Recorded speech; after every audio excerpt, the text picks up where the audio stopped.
నెమలి వాహనుడిగా కనిపించే కుమారస్వామి వల్లీదేవి సమేతుడై పులిని కూడా వాహనంగా ఉన్నట్లు కనిపిస్తాడు. అదేవిధంగా చాలా చోట్ల సుబ్రహ్మణ్య స్వామి సర్పరూపంలో దర్శనమివ్వడం వెనుక ఒక ఆసక్తికర కథనం ఉంది.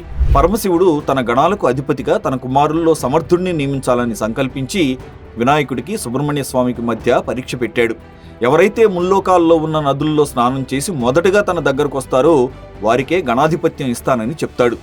ఈ పరీక్షలో వినాయకుడే గెలిచి గణాధిపతి అవుతాడు.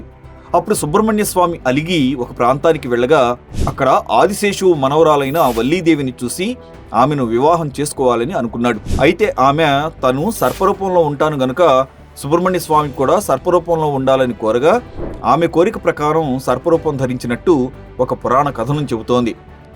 మరొక కథనం ప్రకారం బ్రహ్మమానస పుత్రులైన సనక సనందాదులు ఒకసారి కైలాసానికి రాగా నగ్నంగా ఉన్న వారిని చూసి సుబ్రహ్మణ్య స్వామి నవ్వారట.